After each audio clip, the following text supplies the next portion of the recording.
Today we're going to look at why the Holy Koran decrees that death is when there is no brainstem function, not when your heart, lungs or other organs stop.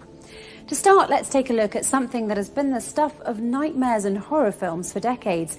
It's the story of some poor soul who, for whatever reason, has been declared dead and buried 6 feet under, but they're still alive.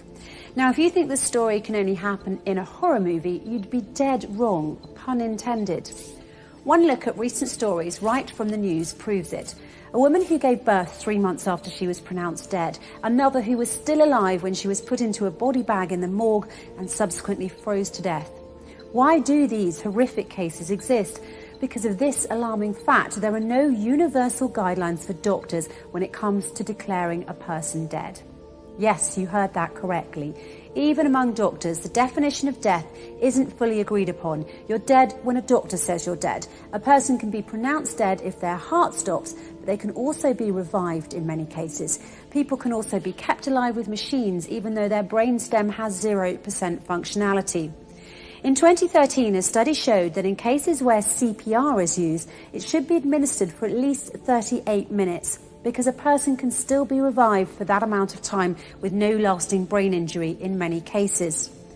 But here's where the difference is, and it's very important. Once the brainstem permanently stops functioning, there's no way of reversing it. No matter what happens, that person's heart will eventually stop beating, even if a ventilator is used. The most important fact to remember about the brain is this: it bestows upon us the one thing that makes us truly human, consciousness. With that fact in mind, the irreversible loss of consciousness can and should be defined as death, and vice versa. Now here's another fact that might surprise you. When you sleep, your brainstem is inactive, and there are those who argue that sleep is also a loss of consciousness due to the inactivity of the brainstem effector neurons when a person is sleeping. The brainstem also becomes inactive when a person dies, causing a loss of consciousness as well. While they might seem like identical definitions, there's one difference. Loss of consciousness during sleep is reversible, while loss of consciousness due to death is irreversible. And it's for this very specific reason that doctors, when declaring a patient dead, should limit their declaration to the state of the brainstem and nothing else. In effect, as the Holy Koran pointed out 1400 years ago, sleep is like death and death like sleep. Verse 1, it is He, Allah, who takes your souls by night when you are asleep and has knowledge of all that you have done by day. Then He wakes you up again, that a term appointed, your life period, be fulfilled. Then in the end unto Him will be your return. Then He will inform you what you used to do.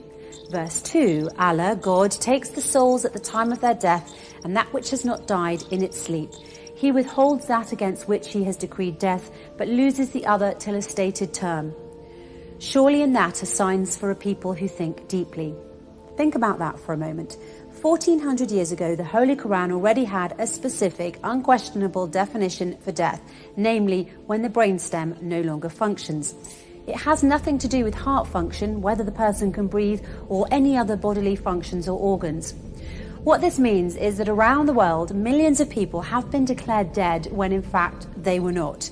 That is why, in the interests of human rights, Muslims believe that doctors should only consider a patient dead if their brainstem has completely stopped working. Until that point, any and all measures should be taken to keep them alive and not pronounce them dead simply because their heart, breathing or other functions have stopped. The first and foremost Quranic verses say that all humans have the basic right to live and that human life should be respected. Yes, when we sleep, the brainstem effector neurons stop functioning for a short time, but then we wake up. One thing to keep in mind that is very important to this issue is that it was discovered by Macaulay and Stinson in Scolopedia in 2008 that when we sleep, the effector neurons in our brainstem become hyperpolarized and have nearly no action potentials. It's for this reason that before sleeping every night, you should pray that your brainstem neurons are depolarized so that you may once again wake up and enjoy another day. Why not make sure that everyone around the world has the chance to wake up by following the Holy Koran and only declaring someone dead if their brainstem has permanently stopped, nothing else? By the way, until the 1950s, death was considered to be the point when any one of the vital functions, heartbeat or respiration, ceased. This is what, according to Dr. James Burnett, a neurologist at Dartmouth College's Giesel School of Medicine in New Hampshire, stated in his speech in Live Science on June the 19th, 2014. It wasn't until 1959 that the two French neurologists, Maurice Guyon and Pierre Molleret, changed the definition of death by defining it based on neurological criteria instead of cardiopulmonary criteria.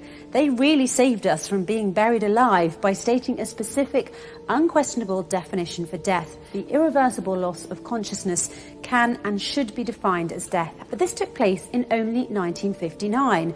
The Holy Koran, however, stated its specific, unquestionable definition for death. The irreversible loss of consciousness can and should be defined as death 1400 years ago.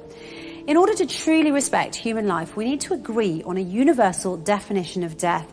And just as the Quran has shown us, that definition should be based on the brainstem of the person in question permanently stopping. Nothing more, nothing less.